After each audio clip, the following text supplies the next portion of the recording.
Okay, well, good afternoon, everybody. This is Jessie Turner with the Ocean Acidification Alliance, and thank you very much for participating in today's OA Alliance webinar, which will focus on coral reefs in a high CO2 world, specifically examining how are coral reefs experiencing acidification combined with additional stressors and what can governments do about it.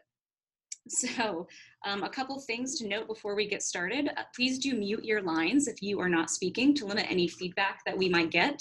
And I might be able to do it for you if I'm hearing something that's persisting. So thank you and apologies in advance. I'm going to go ahead and run through the quick list of participants today rather than going around the horn, just to get a sense of who's on and who's listening. So joining us today, we have representatives of the following governments: the states of California, Oregon, Washington, and Hawaii, and the national governments of the Netherlands, New Zealand, Cook Islands, Tokelau, Fiji, and Costa Rica. We also have representatives from the following affiliate members and partners, including the Coral Reef Alliance, Bahamas Reef Environment Educational Foundation, Pacific Community, Ocean Foundation, Ocean Conservancy, Monterey Bay Aquarium, Seattle Aquarium, California Ocean Protection Council, USC Sea Grant, University of Bahia, Brazil, Autonomous University of Baja California in Mexico, the Office of UN Special Envoy for the Ocean, the Global Ocean Acidification Observing Network, the OA International Coordinating Center, and the United Nations Department of Economic and Social Affairs.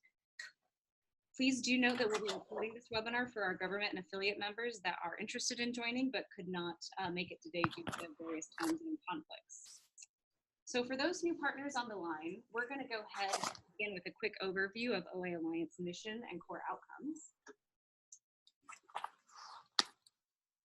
I'm just going to go ahead and mute your lines if you are able to.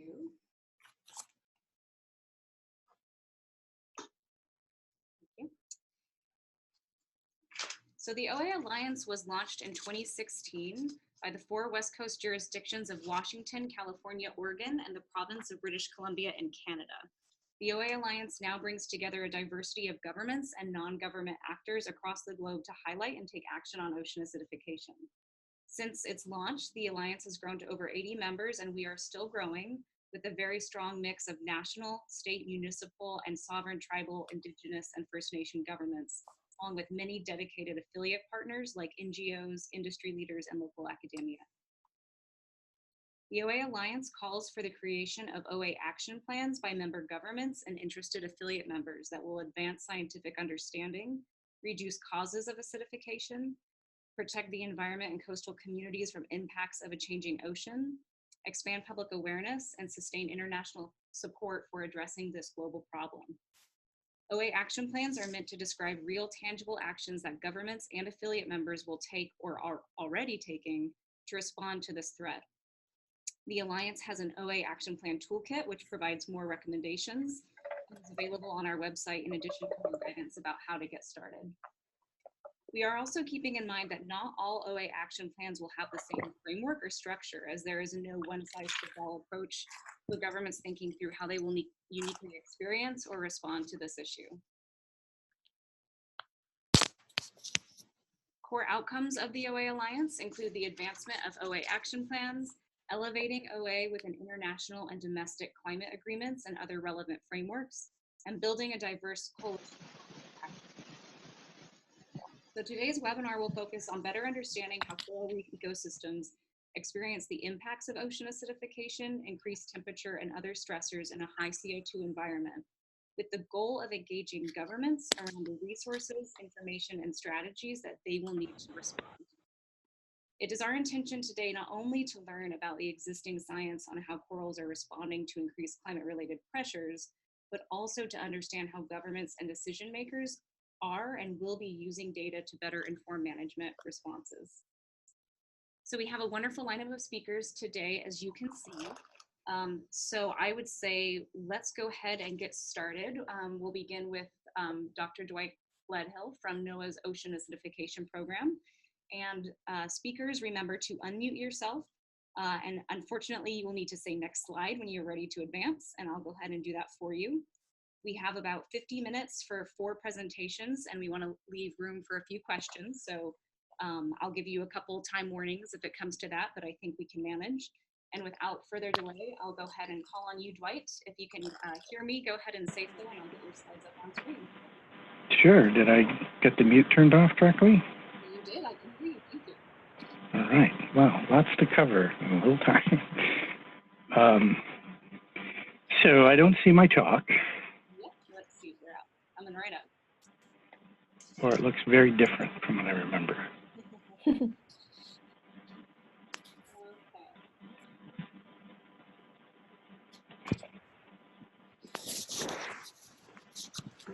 And just looking for a few hints, and I'm going to go ahead and mute a couple folks.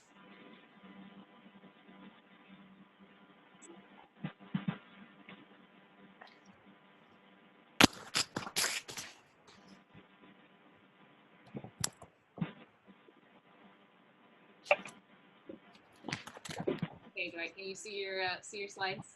It's starting to. It's starting to look familiar. All right. Take it away. Oh, all right. That looks like my slides. Okay. So good afternoon. Thanks so much for inviting me. I think this is my first interaction with the Alliance that I can recall, and it sounds really fantastic, and hopefully it's going to continue to grow. So when I spoke to Jessie a couple of weeks ago, she had about 1 million very thoughtful questions regarding, my insights on what I feel is the latest state of the science on how ocean acidification, or what I like to term global carbonation, how it might be impacting or challenging coral reefs.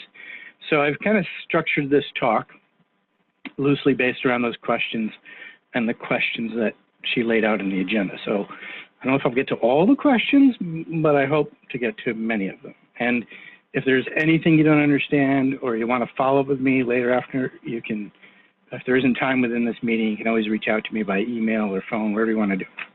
I usually don't bite. Okay, so next slide. All right. I seem to have lost the top of my slide. There you go. Okay, so the first question, I've kind of paraphrased here a bit. Yeah? Question? No? Mute. All right, so I think I've paraphrased a little bit a question that she had in this fashion, which is to try to look at how ocean acidification really challenges coral reef ecosystems. A couple of things to note. Ocean acidification is not an acute stress like you might have for coral bleaching or a crown of thorns outbreak or some disease outbreak. Coral reefs generally will not experience an acidification event like what we see upwelling along the west coast of the United States. Rather, for coral reefs, ocean acidification is kind of it's a constant, subtly mounting press effect that acts on several aspects of the reef ecosystems, and it's going to make it likely harder to actually recover from acute stresses. So generally, carbonated geochemists like us, we like to think about a healthy coral reef system in terms of its balance of constructive versus destructive processes. So here's a schematic I stole from Dr. Ridgewell that lays out a very simplified schematic of a reef system. And what we find is that, at least in laboratory experiments, in general, and there are notable exceptions, but most of the framework builders on the coral reefs, Scalicterian corals, for example, like a cropper or any of those, they tend to be the most sensitive to ocean acidification.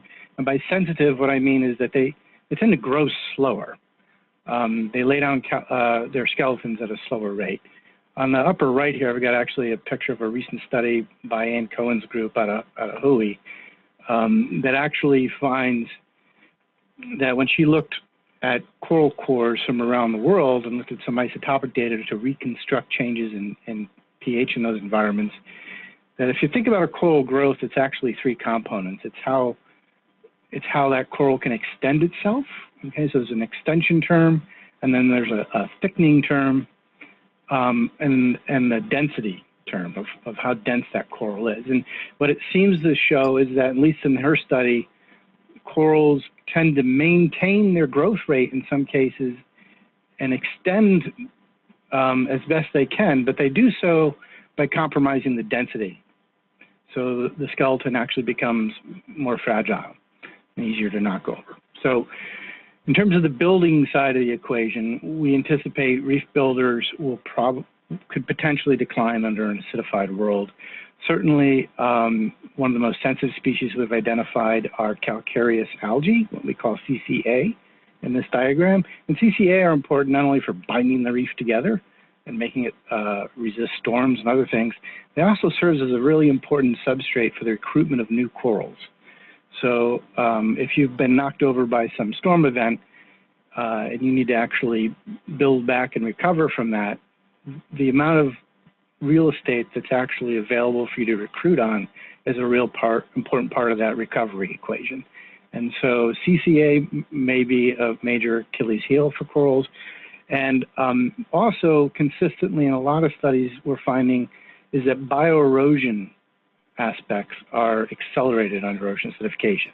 And bioerosion are often these small organisms that will actually bore into the skeleton of a coral reef and dissolve it. And that's natural to occur, but the rates at which it occur will likely accelerate under ocean acidification.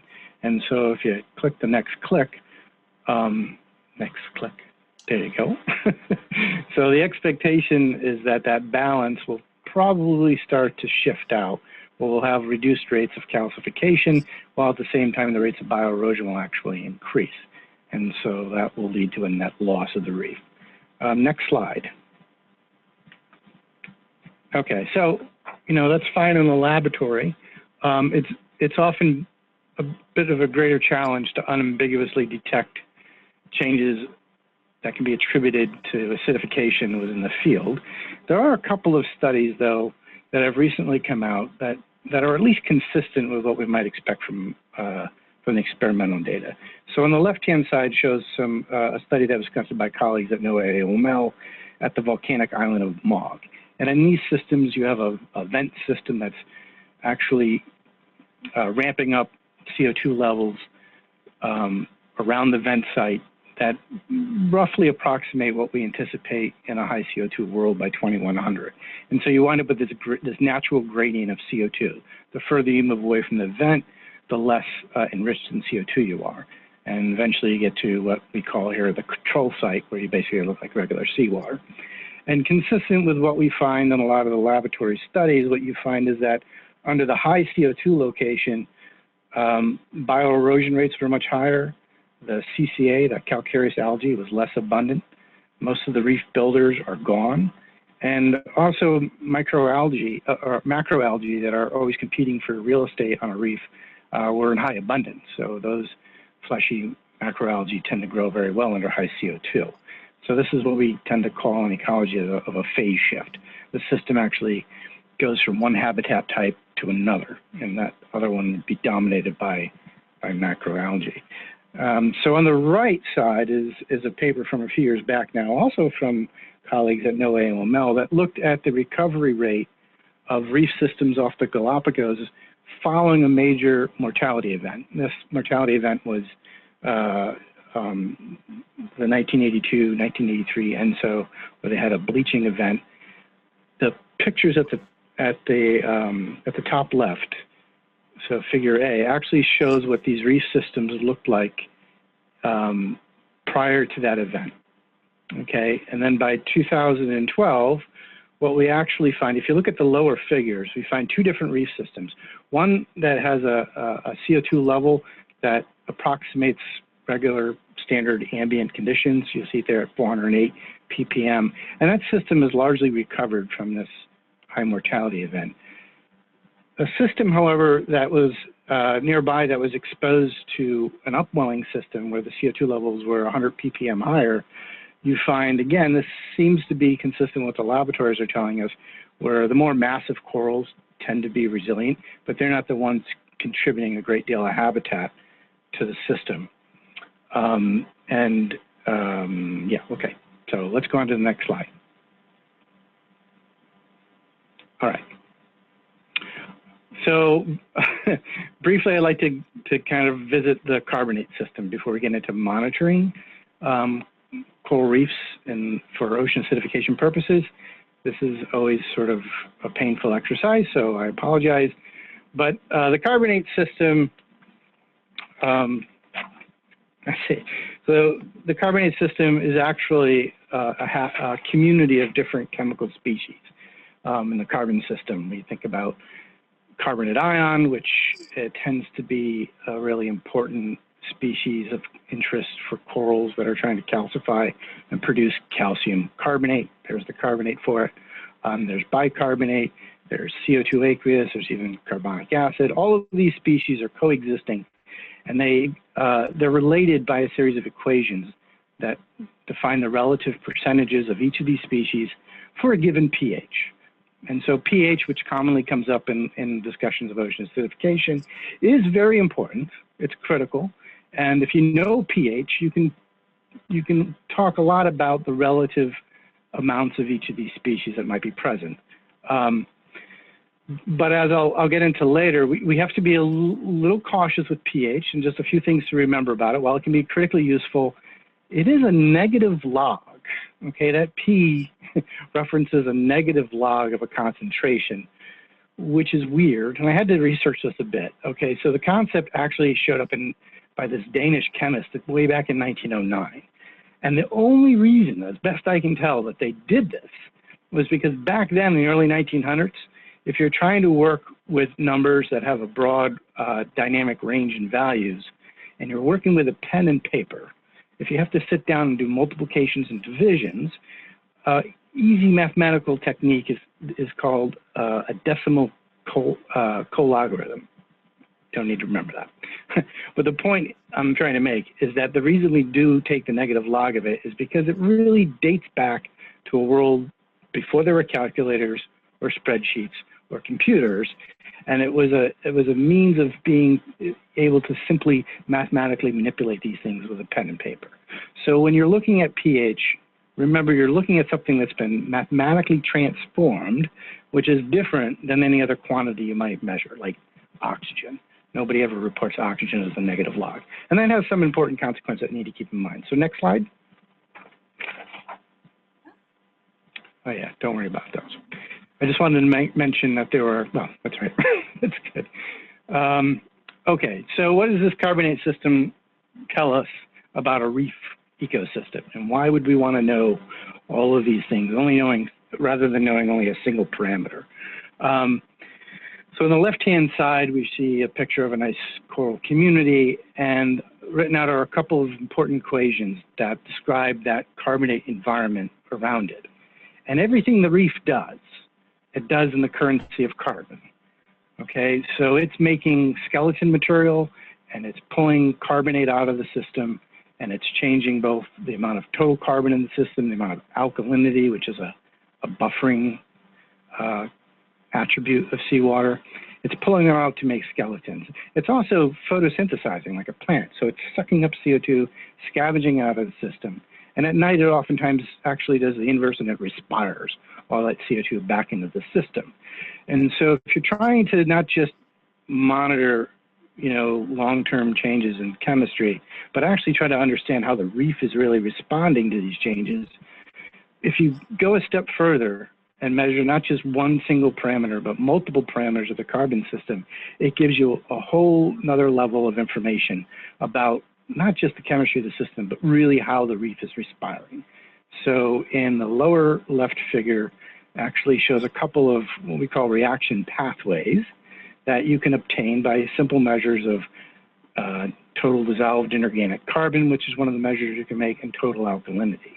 And by looking at how the water over the reef is relative to the offshore ocean environment, you can actually get some insights about how much the reef is respiring, how much photosynthesis is going on, is there dissolution occurring, is the reef actually calcifying? So that's really critical information that I think you want at a manager's level that can give you a lot more power behind a simple time series that you might get from a single parameter. And in fact, recently, as shown on the right, we simply took a large catalog of a global data set of all the alkalinity data that's been collected on reefs, compared it to what you see offshore. And it gives us some insights as to whether and where reef systems are experiencing robust calcification. So next slide. Thanks, right, and I'll give just a polite 4-minute warning. 4-minute warning. All right, I better hustle. All right, very briefly, a very brief aside about pH. And yes, I like pH. It's useful, and you can make it. But again, that simple mathematical manipulation, here's just a simple thought experiment of pH, okay, where at the top I have pH, and on the bottom I have straight up hydrogen concentration, okay? And on the right axis, on the left-hand axis, the vertical axis, is some theoretical response, whatever you want it to be. Amount of baldness, I don't care. But the idea is that whatever that response is, it's some function of how much hydrogen or acidity is in the water. So if the response is purely a linear response to that, you'll see this blue linear response. But when you're looking at it through the lens of pH, you have to remember that it's logarithmic. So in fact, you might see, if you're not paying attention, a nonlinear response. And that you have to be careful not to misinterpret that. Next slide. Why this is important is because suppose you're doing an experiment where you have very few treatments, let's say 3 treatments, okay, and you're trying to tease out what the response is. Well, if you're looking through the lens of you know, pure acidity, you'll get a straightforward linear response. If you're doing it in the lens of pH, you might misinterpret a value as an outlier when in fact it's just a trick of the math. So something to think about when you're doing pH. Next slide. Okay, so why is ecological observation so important in addition to monitoring the chemistry trends? So at NOAA, we try to nest our ocean acidification monitoring into a larger monitoring campaign of community and habitat metrics that include beyond the chemistry, so that we can actually look at organisms and biodiversity and dissolution in the community. The real objective of this, which is beyond what we'll really be able to do, to be sure, but it's our stretch goal, is to be able to document and track a suite of metrics long-term, most valuable to discerning specific attribution of changes in coral reef ecosystems to ocean acidification. And through diagnostic monitoring, it's an approach where we should test predictions regarding the response of the ecosystems. So, you know, an observing system that's carefully deployed should be able to actually test key hypotheses that we have about ocean acidification. Next slide. All right, so I'm going to leave this to Chris because he's going to be talking after me. He'll talk to go on. Next slide. So what I will tell you is that within NOAA, we actually have a pretty extensive campaign of monitoring that's engaged in all of the U.S. coral reef jurisdictions. And it includes fixed long-term time series that measure, nominally they measure both the partial pressure of CO2 and ideally they also measure pH, in addition to a whole suite of other metrics. But those are done by these long-term map CO2 systems that we got through Chris Sabine, who's on the call. But we couple that, importantly, we couple that with a campaign of discrete measures where people going out in boats and they're collecting samples to be running analysis of alkalinity and DIC. We also have a whole suite of ecological metrics, including on the right-hand side, you'll see some accretion plates that we've put down to actually accrete benthic communities onto, so we can come back to the lab and measure the amount of calcifiers, the non-calcifiers. On the panel on the right and the second in the middle, there you go. That's actually a bioerosion block, which we'll put out there for 3 years. Okay, it's cheap, it's just a block of standard carbonate material that we'll bring back to the laboratory, and we'll actually run a CAT scan of it, and we'll quantify the amount of material that's been bioeroded out of it, which if you remember from the beginning of the talk, I indicated that bioerosion is probably a major factor that we need to keep track of. Next slide. How long do I got? 1 minute? About that. All right. So how we're applying this data. So right now, this is some recent work that's coming out of University of New Hampshire, where they've been looking at a long-term time series we've had in Puerto Rico. And by taking that data, on the left-hand side, you'll see that what we've done is we've composited the dynamics of that carbonate system over a full annual cycle. We've actually composited this from many, many years. And we can parse out various elements that are causing those CO2 dynamics, everything from how much the reef's calcifying to how much is actually just being ramped up and down by temperature of the system. Next slide. What that allows us to do is actually get at a time series, so this is a composite year, okay, of looking at how this reef is actually calcifying during the early parts of the year and how it's actually undergoing net dissolution in the latter half of the year. And what we're going to be wanting to be monitoring over time is whether that amount of period in the year that the system is actually net dissolving, if that actually expands or broadens or changes in any way. So that's sort of the intent behind our monitoring efforts. And I think that's it. Next slide. Yes. Okay. Hopefully I didn't cut into Chris talk too much. No, thanks so much, Dwight. And can you just quickly say, while I'm changing slides, and appreciate that, mentioning a little bit more about the resources that are available on NOAA's National Coral Reef Monitoring Program website? Yes, absolutely. So if you go to, if you just go to our website, the Ocean Acidification Program, all of our projects, including what is called the National Coral Reef Monitoring Program, all of that data is pointed to from our website. It's actually housed within NOAA's long-term data archives. And there's usually about a year's latency. Sometimes it goes as long as 2, but usually about a year's latency. So you may not get yesterday's measure, but you should be able to get all the data obtained from at least last year that's available for download. And I can send out by email, if you want, a variety of links that can allow you to access that data, both the chemistry data and a lot of the ecological data. That would be great. What we'll do is we usually post these webinars on our website and send out a little newsletter that has those types of links and resources. So we will follow up on that. Well, thank you very much, Dwight. I appreciate it.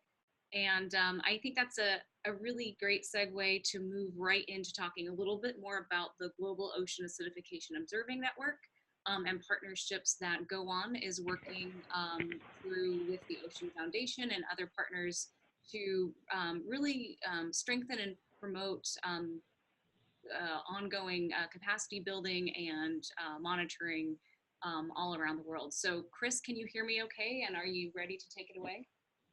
I can hear you. Can you hear me? I can, and I'll give you a very polite 6-minute warning. How's that at 6 minutes? All right. Hello, everyone. So continuing on from, Dwight did a great job of explaining the chemistry of ocean acidification and began touching on the efforts that NOAA's Ocean Acidification Program is taking to try and develop monitoring efforts around the world. I'm going to expand that a little further and talk about the Global Ocean Acidification Observing Network, GOON, and that is an international effort to try and coordinate ocean observing monitoring around the world. And there are many different aspects of that. Part of that is just coordinating those that are making ocean measurements to try and develop standard protocols and share information and data, put all the data in one spot so we can all have comparable and intercomparable measurements. There are now, I think, something over, well over 300 scientists from 67 different countries that are participating in the program now.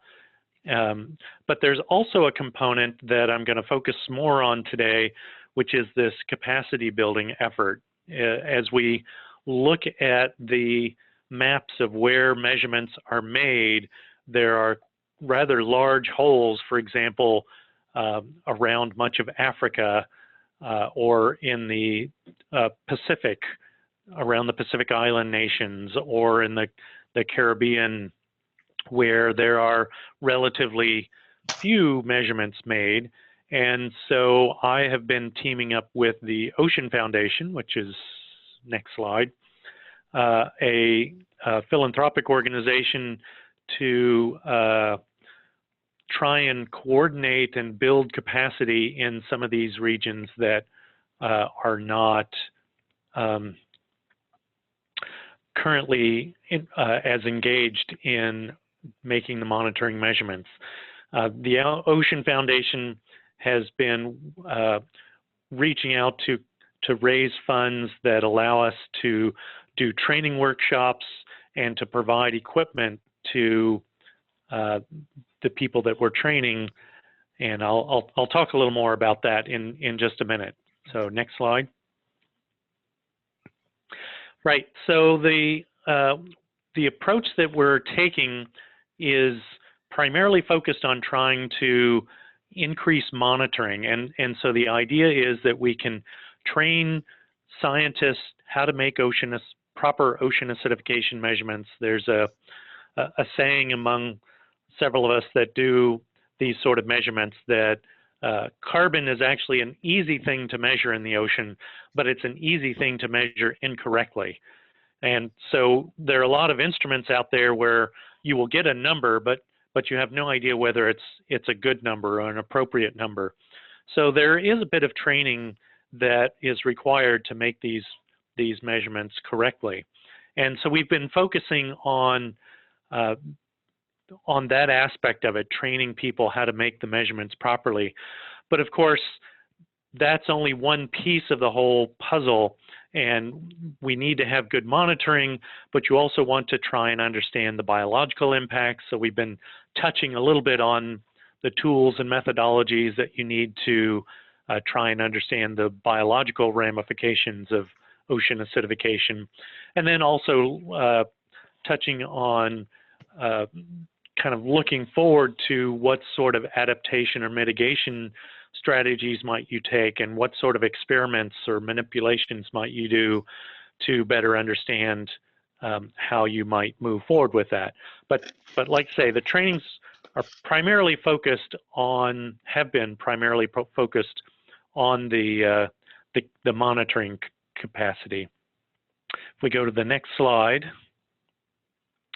then part of the approach here, which is I think the really unique aspect of this training. So I will say I tell people that I've been doing ocean acidification research for over 25 years. Of course, that term has only been around for about a decade. I was doing ocean acidification research long before anybody knew what ocean acidification was. But and so I've done a lot of trainings before, but typically the way we do this is you go out and you say, well, if you happen to have, you know, $100,000 or $200,000, you can buy this equipment and you can make these measurements too, and we'll show you how. And a lot of times I'm talking with scientists that have very limited resources, and they're like, well, this is all very interesting and great, but of course I'm never going to have the funds to actually be able to purchase the equipment that some of us are using. So working with the Ocean Foundation, we developed a low-cost kit that reduced the cost of the equipment by over 90%. And what we're doing is we're raising funds, and we're actually providing that equipment to these scientists and training them on the exact equipment that we're giving. And there've been some interesting kind of components to that. For example, the photo on the left there shows a picture of a couple of what we call ISAMIs. These are low-cost instruments for measuring pH autonomously out in the oceans. And that was an instrument that won an X Prize competition. This was an open competition to develop a low-cost, reliable sensor. And this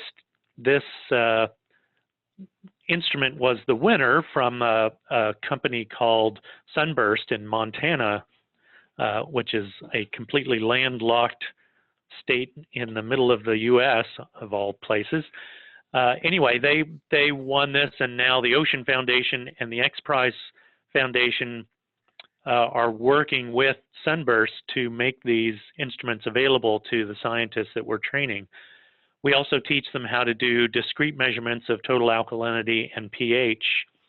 And all of the equipment, even to the point of giving them chem wipes and glassware and everything that they would need to make these measurements, is all a part of doing these trainings. Next slide. Thanks, Chris. And with that, I'll give you a 4-minute warning. Okay.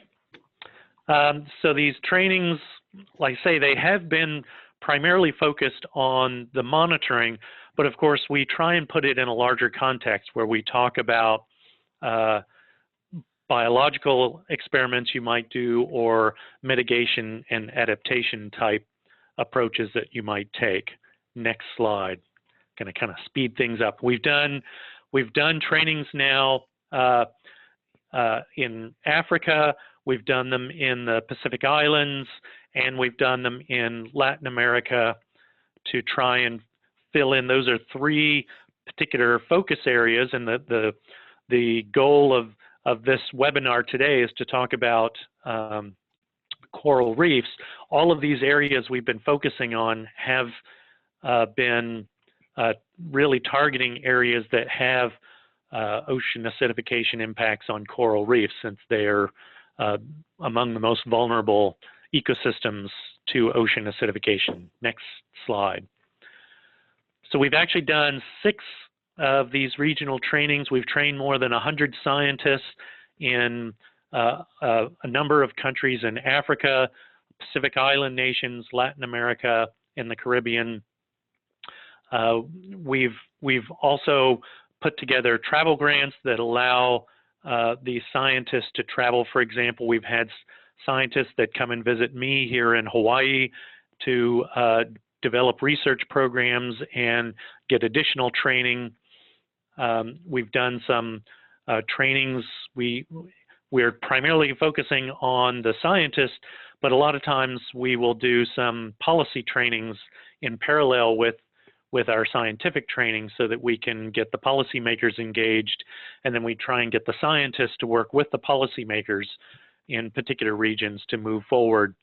And like I say, we've developed these kits. We've already handed out 17 kits to researchers in 16 countries, and I think the goal by the end of the year is to hopefully hand out 36 kits. Moving on, just a couple of quick examples of what's coming out of this. I understand that someone from Fiji is on the line here. One of the trainings we did was in Fiji, where we had a number of Pacific Islanders come to Fiji and do a training.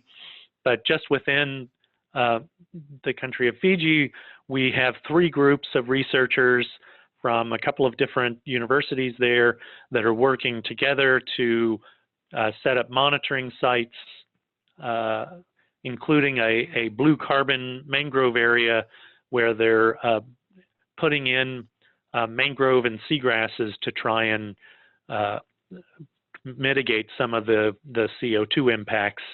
And so that's been a very successful, and in fact, they have managed to get funding from other sources. So we brought them in, provided the training, gave them a kit, and they have been able to build on that and get additional funding to expand their work beyond what they were even initially doing. Next. We've also had some great success. One of our first trainings was in Mauritius for African scientists, and 2 of our kit recipients there have actually gone on so that they are now leading trainings for others in the Western Indian Ocean region. So now our trainees are becoming trainers, which is a really great advancement on this capacity building effort. And then the last slide is just saying that all of this contributes to specific deliverables that are part of the Strategic Development Goals, SDG 14, which is focused on the oceans. And so all of this fits within this larger framework, and we hope to continue with this development. We're hoping to do our next training is coming up in just a few months in Panama to continue our Latin America and Caribbean focus. And we look forward to working with others and developing additional partnerships that might allow us to expand this. These kits, we're making available the information on how we put together these kits so that if others want to buy the kits and become a part of the program, they're welcome to do that. Everyone that is receiving the kits is all providing their data to this data set that Dwight mentioned earlier. And all of those data are publicly available. So hopefully all of you will be able to see data very quickly that's coming from these various programs, and we can start to fill in and expand our network of observations around the world to better understand ocean acidification. So I thank you very much for your attention, and I'm happy to take any questions if there are any now or later in the phone call. Great, thank you so much, Chris. I appreciate it, and it's always enjoyable to see this presentation. So thank you. I think in the interest of time, maybe we'll hold questions till the end here, and of course we'll send out links to a lot of these great resources after the webinar as usual. And I think what I'll do is go ahead and call on Joss Hill with the Coral Reef Alliance to sort of stay on that here. And transitioning ever so slightly to be thinking now about how do we think about ocean acidification impacts and combine with these other stressors, and how are groups like the Coral Reef Alliance engaging with governments around some of this work at a local level to reduce stressors. So Joss, are you ready to go? And I'll go ahead and switch up the slides here. I'm ready to go. Okay, fantastic. Oh, goodness. Oh boy.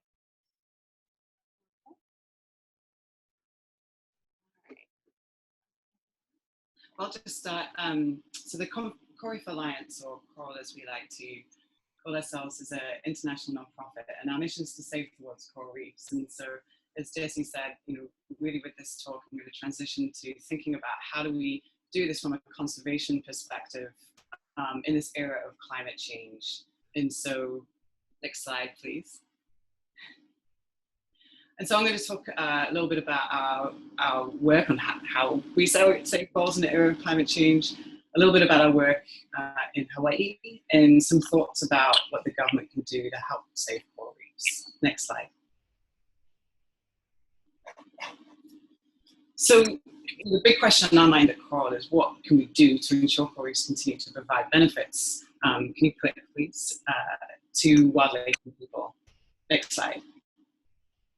So there's a lot of different ideas in the conservation community about how we should be focusing resources to help corals fight climate change. And since Coral's focused on saving coral reefs, we decided we should take a deeper look at how to answer this question. And so what we've learned is that the dire predictions for coral and management responses to these predictions have been largely based on assumptions that organisms are not going to evolve fast enough in the rapid change in climate we're experiencing. And we've also learned that there are examples in nature that adaptation can be quite rapid if evolution acts on existing genetic diversity. There's also a growing body of evidence that corals can adapt to increasing temperatures, and of course we're still learning about how corals are responding to ocean acidification impacts. Next slide. And so to explore what this adaptation potential means for coral conservation, we've been working with a suite of scientists to develop a mathematical model that incorporates evolutionary processes into coral reef management planning. And so the underlying framework of this model is a relationship between growth, mortality, and a stressor. And we selected temperature parameters for our model because the effects are more direct and better studied. But the sort of model framework should work for ocean acidification also, and I just want to put a call out if any of you out there are interested to talk with us further about maybe adapting this model for exploring ocean acidification impacts, please get in touch. So this graph here illustrates some results from the model, and essentially it shows that if we focus on protecting the highest genetic habitat and environmental diversity of coral, you get a better result in terms of coral cover relative to other management strategies, such as only focusing conservation on pristine reefs or only focusing conservation on reefs in cooler temperatures. So what this tells us is that if we focus on maximizing the diversity and connectivity of corals under effective management, so that's mitigating fishing and water quality impacts, we can create the best possible conditions for evolutionary rescue to occur. And thinking about the fact that coral reefs are kind of hit by many different stresses, conserving diversity makes sense. rather than just focusing on managing for one stressor. Next slide. We recently published our first results in this paper from this model. For those of you who are interested to explore this further, please look it up. And like I said, if anyone is interested to talk with us about how we might adapt this model for ocean acidification impacts, please get in touch. Next slide. So there's some of the science. How are we putting this into action? What we're focused on is applying what we've learned to build what we're calling adaptive reefscapes across 2 places in the world, the main Hawaiian Islands and the Mesoamerican Reef. And so an adaptive reefscape is a large reefscape within which a diverse and connected suite of reefs are effectively managed.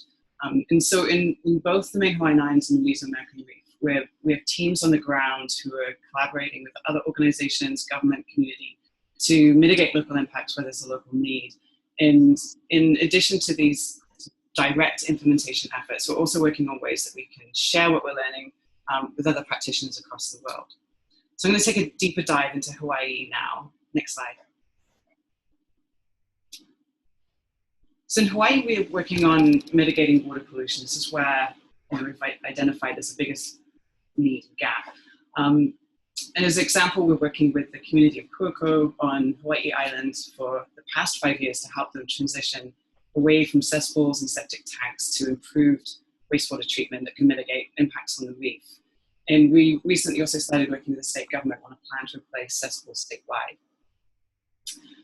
To address non-point sources of pollution, we're working in West Maui to restore degraded watersheds to mitigate sedimentation pollution. And I'm going to take a little bit of a deeper dive into this work. Next slide.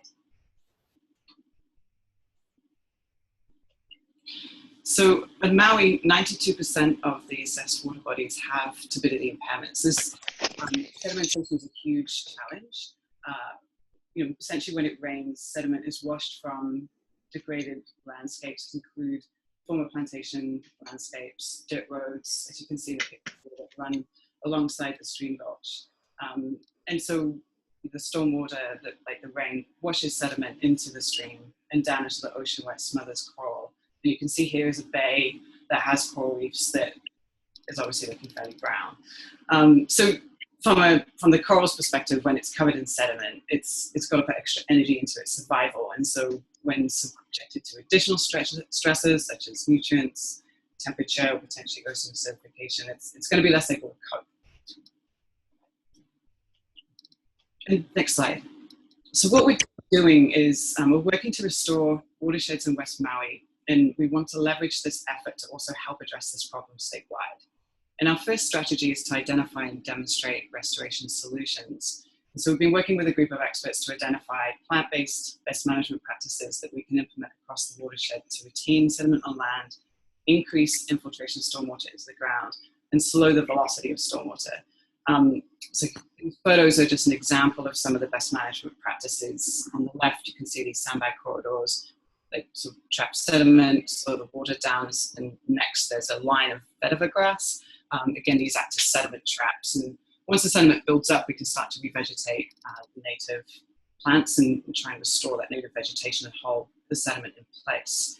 And we're monitoring how much sediment we retain on the land, the turbidity in the stream, and our partners are monitoring turbidity along the coast, sedimentation on the coral, and coral cover over time, so that we can measure the impact of what we're doing. Next slide.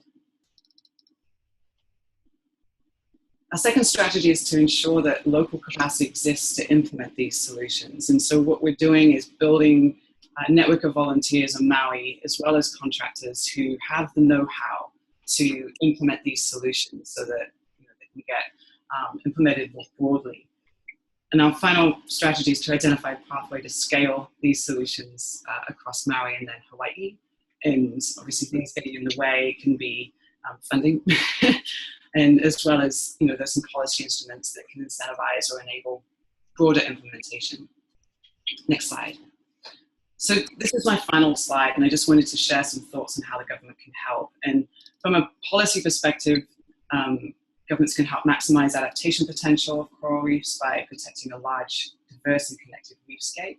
And we're developing a mark sand layer for spatial planning to help conservation practitioners like integrate adaptation into their management planning. And so we'll make that available, video available on such a policy can also be helpful to mitigate water quality impacts. And one example that we're working on with Maui County is to establish new development zones alongside stream gulches from the ridge to the reef that can enable restoration and mitigate stormwater pollution. Funding, there's never enough funding to implement restoration as fast as we need it. And with climate change impacts looming, we've got to act fast. And so conservation finance tools that leverage public-private partnerships might be useful here to help meet this funding gap. And one example might be an environmental impact bond that uses private capital to fund restoration in the short term. And after success has been achieved, beneficiaries, that might be the government or the tourism industry or both, could pay back the loan over a period of time. And the city of DC launched one just as an example. Finally, liability concerns are a major barrier for practitioners to be able to do restoration on private land. And so government fund that enables local government to assume liability and maintenance could remove this barrier. So these are just some thoughts of how government could help our work as well. So next slide. Thank you. Happy to answer any questions at the end of this webinar or by email. Please get in touch. Thank you. Wonderful. Thanks so much, Joss. And I'll be sure to pass around contact information and maybe begging people's attention if people want to stick around a little bit after the top of the hour to answer questions, and presenters, if you're able to, that would be great. But I think this is a good segue to our last speaker, who is actually representing a government. So David, if you can hear me, go ahead and say so, and I'll go ahead and queue up your slides to think about how the government of Hawaii is thinking about integrating OA into existing management strategies that are ongoing from a coral reef ecosystem perspective. Great, thank you. Can you hear me? I can. Great. I will be talking about strategic planning for ocean acidification in Hawaii. I will cover strategic planning since the state government not yet doing much on the monitoring and management of OA, but hopes to do more so in the years ahead. The majority of current monitoring in the Pacific Islands is being done by our federal partner of the National Oceanic and Atmospheric Administration. Next slide, please. First, I will cover the Pacific Islands Region Ocean Acidification Research Plan and the monitoring that NOAA has and is currently doing. Then I will cover a few strategic planning documents that might include places for OA work. The first is the Roadmap to 30 by 30, which is Hawaii's Division of Aquatic Resources overarching initiative, the aim of which is to operationalize one of Governor David Ige's pledges of sustainability. The 30 by 30 Marine Initiative focuses on protecting the nearshore environment of the main Hawaiian Islands. Next slide, please. Actually, no, we're good here. The next strategic document I will be discussing is the one in the middle. It's the Hawaii Coral Reef Strategy. This is the strategic document for my program, the Coral Program for the state of Hawaii. The strategy was written from 2010 to 2020, so it will need updating, and that's in the early stages, and will be completed in 2020. That update from 2020 to 2030 offers an opportunity to include some priorities and projects on OA in Hawaii. Therefore, I'd like to conclude by discussing a way that you could contribute to informing these priorities and actions and filling out a very short survey that could help to guide next steps in Hawaii's planning. Next slide, please.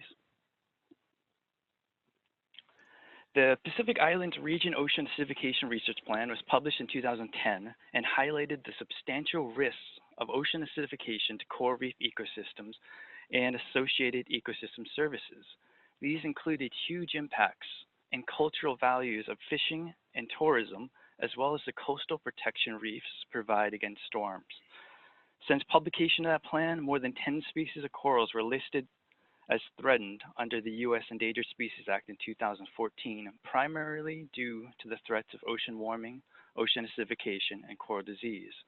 The plan discusses risks posed by ocean acidification to other organisms other than corals, such as ecologically and economically important invertebrates, including oysters, giant clams, lobsters, and sea urchins.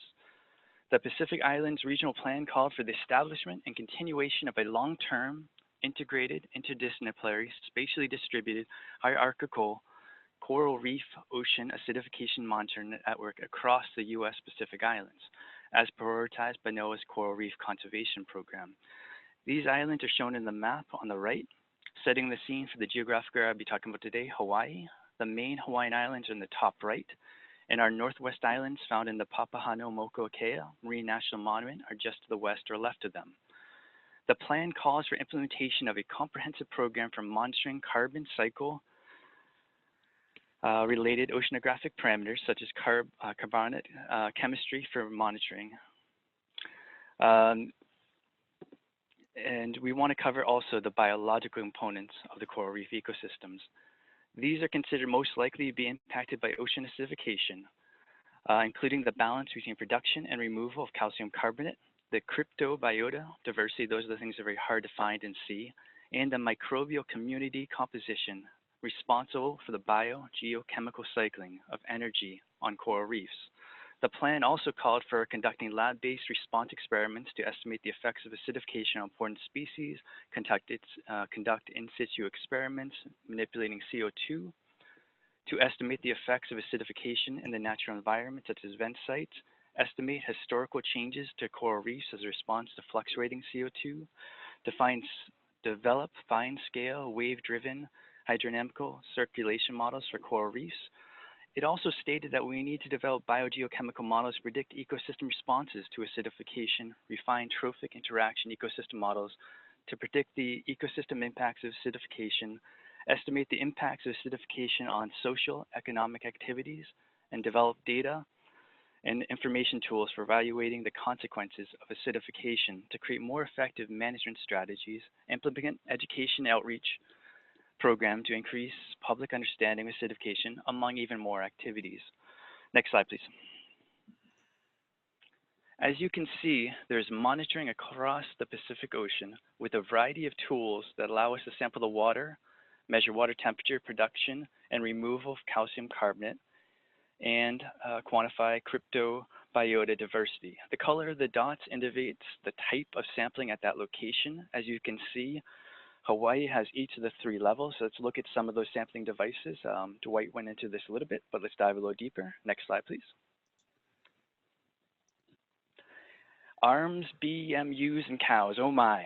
So we got lots of acronyms, but they're written out below. An ARM is a set of 9 PVC plates that creates micro niches that accumulate cryptobiota over time that probably colonizes the surrounding reefs. Therefore, rather than destructively sampling a chunk of coral reef, if you leave these out, then remove them, you can actually quantify the cryptobiota diversity, which can be very challenging to do. BMUs often estimated by placing a bioerosion block at a site to measure the rate that material is dissolving and bioeroding, as you see here in the bottom right. And the COWS are often estimated by placing a pair of sediment plates that allow for accretion of calcium carbonate shown in the top right. Next slide, please. You leave these out over time, come back, and if analyzed properly, and that can be challenging, but there's some good standard operating procedures, you can attain accurate estimates of production and removal of calcium carbonate, as well as quantify the cryptobiota diversity using these devices. Next slide, please. From these data, you can see if there's a net accumulation or loss of calcium carbonate. Not only can ocean acidification make it tougher for corals to grow reefs, it can synergistically act with other factors. Some of our reefs are starting to crumble as they were weakened by a variety of impacts, including coral bleaching, followed by sometimes great wave energy. And as the waters of the ocean become more acidic, these impacts will only get worse. Yet at what rate? How will these rates vary across sites? What will be the impacts? What can we do, and how should we monitor? Unfortunately, we don't have all the answers. Next slide. Therefore, I want to take the last couple minutes to discuss how we could possibly incorporate some of the work into our strategic planning documents and future work. The roadmap to 30 by 30 will be released later this year and is my division's major initiative. It wants to achieve better management of the nearshore environment of the main Hawaiian Islands. Next slide.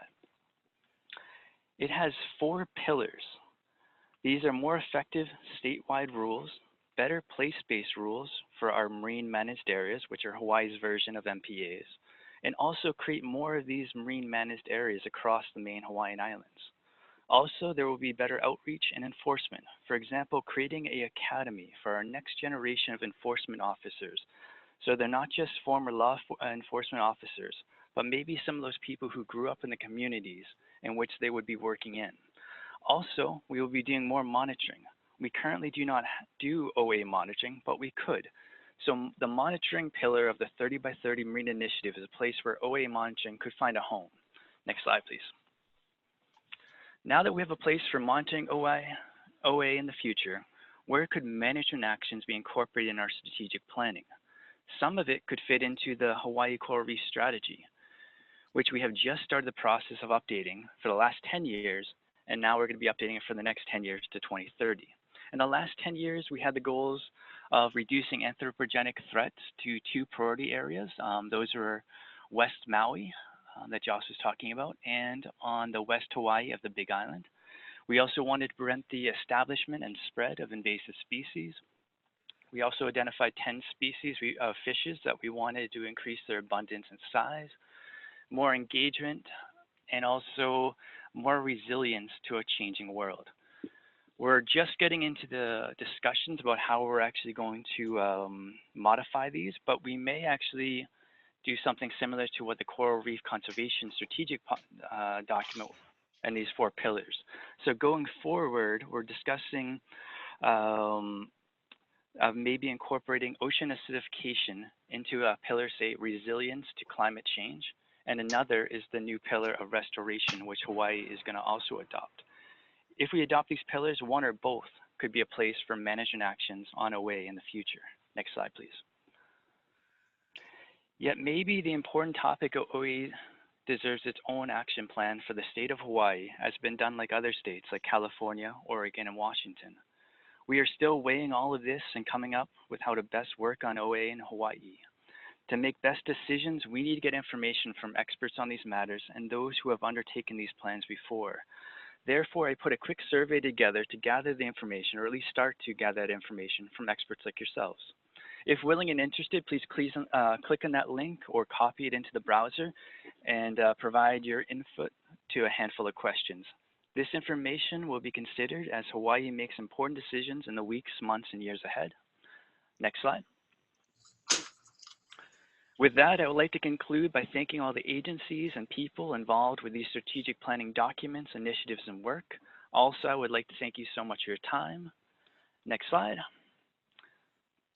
If there's time, I'd be more than happy to answer any questions you have, or I bet the other presenters would be happy to take questions also. Thank you.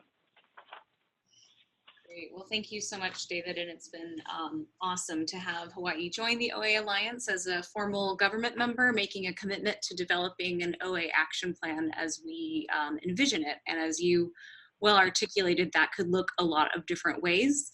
And really appreciate your leadership in starting to explore those frameworks and those monitoring priorities and management actions that might go into something like a OA action plan for the state of Hawaii. So it's an honor to be working with you, and I look forward to more. I'll pause there. I know we're a little bit over the hour. Any questions for David specifically, and then maybe opening it up to other presenters?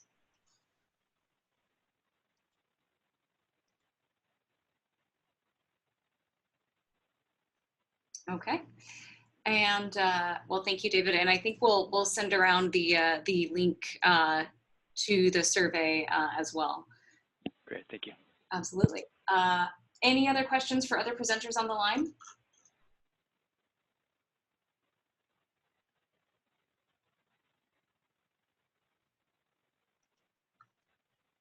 Okay. Well, hearing none, I really appreciate everyone's time today. And I will quickly say that I'm very sorry that the Brazilian OA network was not able to join today, but I think we'll have them on another date. They're doing some excellent work with a very strong approach to making their research in Brazil operational from a policy perspective. So I look forward to having them on as we go. So without any other questions, I think we're we're all wrapped up and really appreciate everyone's time, and stay tuned for more resources coming around based upon our presentations today. And thank you for the presenters on the line. Really appreciate your time.